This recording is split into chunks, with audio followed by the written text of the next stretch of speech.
In today's tutorial, we're learning how to make this really cool Apple glass effect in PowerPoint all the way from scratch. And the cool thing is that it's easy to change also the background. So if I drag it around, you can see that the background changes according to the image that we have. And it also blurs it, which is pretty cool.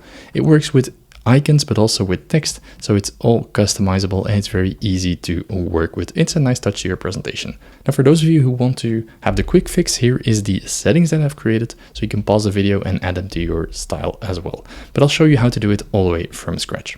And we're starting from a blank slide. Now, first I changed the layout to blank so we have nothing on the slide.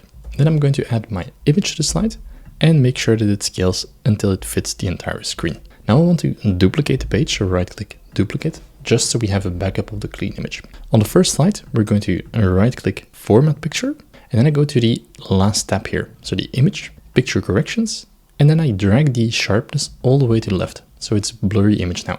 Control X to put it on the clipboard, and then we go back to format background, picture or texture fill, and then we use clipboard. So we paste the image on the background, whatever is on our clipboard. So now I can no longer select or drag the image, and that's what we want. Next, I'm going to copy this clean image and then paste it on top of the first slide. Now we no longer need the second slide, we can delete that. So now we have two images, one the background that I can't edit anymore or drag, and then we have the foreground that you can play around with. Now, if you want to crop these images, make sure that you do it on both fore and background. That is important. Now we're going to look at that glass effect. So go to shapes, and I'm using a circle. You can use whichever shape that you like and place it in the middle. Now I'm going to shape options, fill, and select slide background fill. And here you can already see that blur effect, or that it fills with that blur image from the background. If I reposition this to the leaf, that will show. If I reposition to the dark side, it will also show that background. So it adjusts automatically with the background, which is pretty cool. Next, we're going for the line and then turn this into gradient. Let me just put that on full screen, reduce the stops by 2 and make the first stop and the second one, let's say a bit of a darker gray.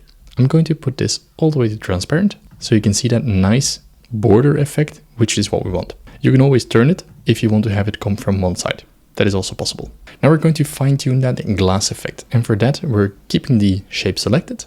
Go to the second tab, go to 3D format. And here we want to choose a bevel. We want to have a circular bevel, and then we're going to adjust the settings. So we increase the width, and you can see it happening here. If I reduce this again, you can see that that border is sort of coming up. And then we can increase the height, and that creates that extra bubble. The settings I like is 25 for the width, and let's say 10 points for the height. This for me gives the most realistic effect. Now we're going to add a little bit of a shadow, and then I'm choosing this shadow here in the middle. You can always play around with the distance or the angle if you want. But I kind of like this, just going to increase the blur a little bit so it's more subtle. Next, you can add your logo onto the slide. So I'll put that just in the middle. And if we then group this together, right click Ctrl G, and then we can just drag it around if you want. So if we reposition it to the dark spot here, that will automatically adjust, which is pretty cool. Now, of course, if you want a different shape or multiple shapes, what we can do is we can just copy it like this, and that will automatically change the shape. Now, if you want a different shape, you can, for example, do a rounded rectangle. Drag it at the bottom here, reduce the roundness a little bit, just delete this. And now if I want the same formatting, I select the glass shape that we've created, not the grouped item, but just the glass. Go to home and then paint the format on the bottom here. You can see that this one no longer sort of snaps to the background image. And if that happens, you go to the fill option and you just have to check it again, slide background fill. And now it does that same thing again and it adjusts as you need it. So what we can do now is add some text to it. Let's add a text box and say Apple glass effect. Let's make it white, give it a nice font, poppins, increase, center, and paste that in the middle. You can always reduce it a little bit. It's flexible now, so which is pretty cool. Group those together. There we go. And now let's put that on full screen. And this is how you can create this really cool Apple glass effect in PowerPoint in just a few minutes. And the cool thing is that the background is easy to adapt. You can drag around and copy the elements on your slide. So it's pretty easy to work with.